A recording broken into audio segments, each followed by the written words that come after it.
All right, good morning. Happy Thursday. Hope your day is off to a wonderful start. Thanks for hanging with us on KARE 11 Plus. It's going to be tough, I won't lie to you, to do 15 minutes of weather without John Ziegler. And for those of you who are wondering where he is, he will be back. Do not worry. He is on a much deserved family trip. So he has taken about a week off. He'll be back later this month. And until then, I'll do my best for you. I did chug a Celsius in his honor earlier this morning. Take a look at your time lapse. You can see the fog out in the distance. Now, we didn't have as much fog as we did yesterday. And unlike yesterday, you can actually see out of the camera. Yesterday, I wanted to use this camera, but for many hours, I want to say up until maybe 11:30 or noon, it looked like this camera was broken. It wasn't. It was just completely grayed out with the fog. So not as much fog as yesterday morning. And we also don't have a dense fog advisory for the Twin Cities. We do have a dense fog advisory for folks in Bemidji, Alexandria, right around St. Cloud until noon today. There is a chance that that could go away a little bit sooner. For example, those of you in Brainerd and Grand Rapids, you guys also had the dense fog advisory, but because visibility was looking okay, the National Weather Service elected to take you out of that dense fog advisory. Now, we also have something else here, winter weather advisory until midnight tonight for areas to the east of Grand Rapids, through the Arrowhead, Grand Marais, you're in there, Duluth, you're in there, even northernmost Wisconsin. You have those couple of counties there under that winter weather advisory. Reason for that is there are some really slick surfaces developing. They've seen freezing drizzle throughout the morning, which is never a good thing. I think that everybody has their favorite and least favorite weather, but freezing rain, freezing drizzle, nobody likes that stuff because it's just dangerous. And it doesn't really matter how good your tires are, whether you have four-wheel drive, it's still really tough to commute in. So that's what those folks are dealing with today. But I did want to talk about yesterday. Highs did not make it out of the 40s in the Twin Cities. We topped out at 49. We were hoping to get into the 50s, but what happened? Well, all that fog. Remember, it was so dense during the morning. It took a while to lift those low clouds. They can be stubborn and they can really mess with a forecast. And that's kind of what happened yesterday. So we only made it up to 49. I say only, but that did make the list of warmest high temperatures since January 1st. The warmest that we've been, 54. That happened twice on February 14th, Valentine's Day. That was actually the warmest Valentine's Day on record.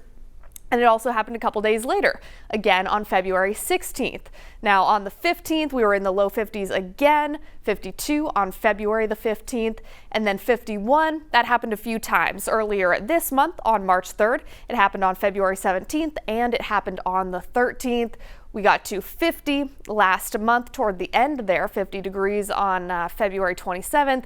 And then, of course, yesterday was the 4th, March 4th, I think. We got up to 49 degrees. Now, I think that we're going to add more to this list over the next 5 days. We have more of the 50s Thursday, Friday, and Saturday. Look at Sunday. Low 60s are in the forecast for us, and that's also the day that we spring forward. So we're going to be a little bit sleepy for that Sunday morning show. Make sure you join us, though. It'll be a good one.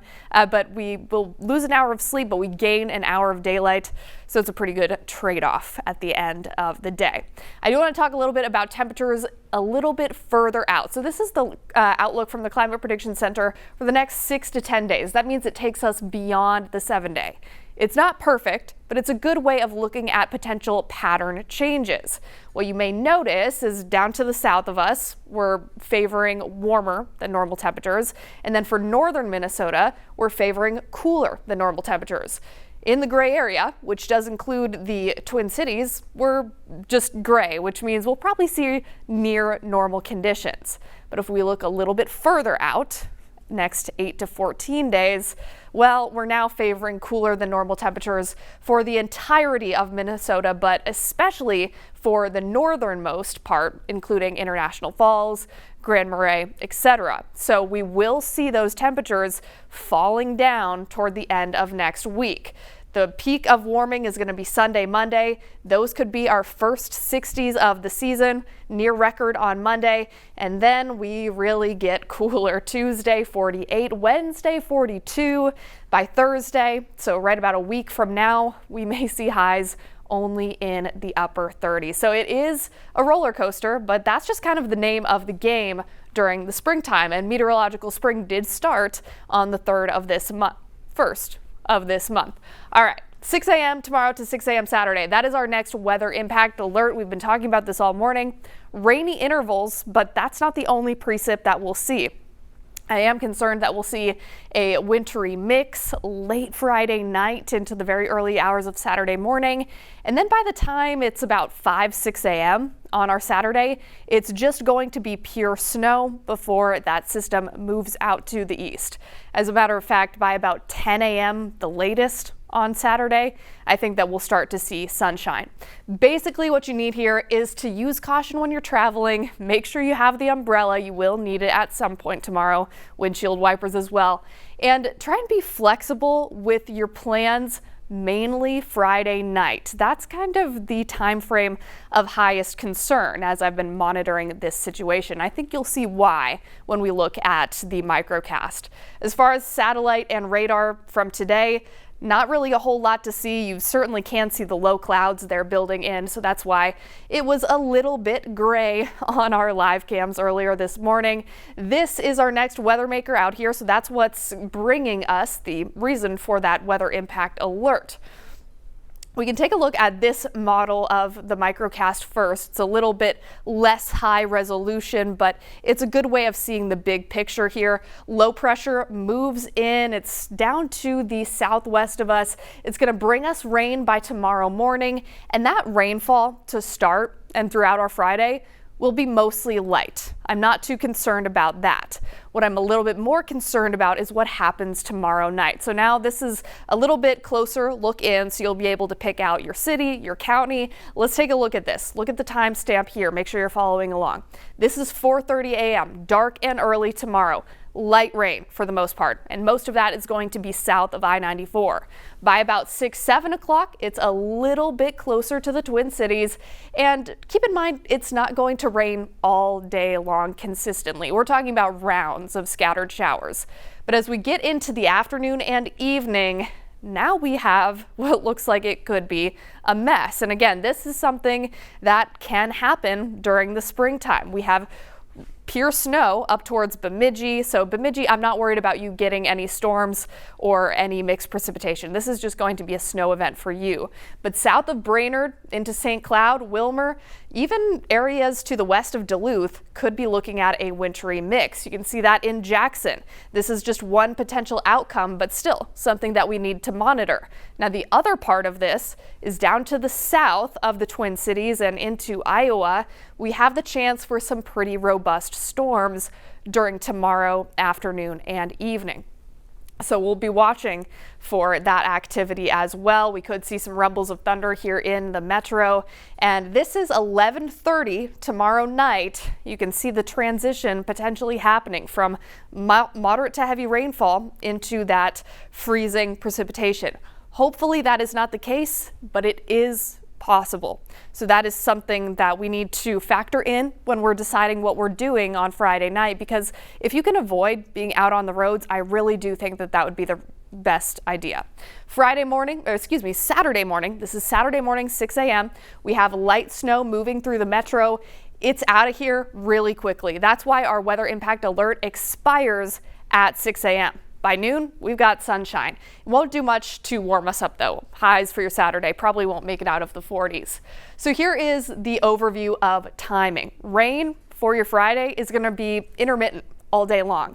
We do have the potential to see storms Friday evening, mainly south of the metro, but some thunder here is possible locally. Also lightning and pockets of heavier rain. So if you don't like driving in that, just stay home. I think it'll be a good night for that. Snow is possible, expected really, Saturday morning. Accumulation won't be too impressive. we're talking about a broad brush of 1 to 2 inches. And you'll have to be up early if you want to see the snow because we're done by 7 a.m. Here's another look at your 7-day forecast. Weather impact alert goes into effect 6 a.m. tomorrow, stays in effect for a full 24 hours through 6 a.m. on your Saturday.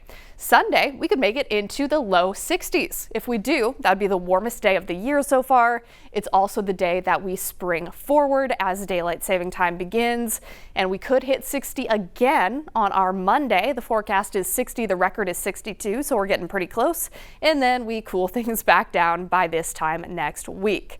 So again, here's a look at daylight saving time. So Saturday, for instance, your sunrise is just before 6:40, your sunset is at 6:08, and then Sunday we spring forward. So that means the sun will be setting at 10 after 7. We absolutely love that. Despite feeling a little bit more tired, we get longer days. Now, the other thing I wanted to talk a little bit about is the temperature trend as we head through spring.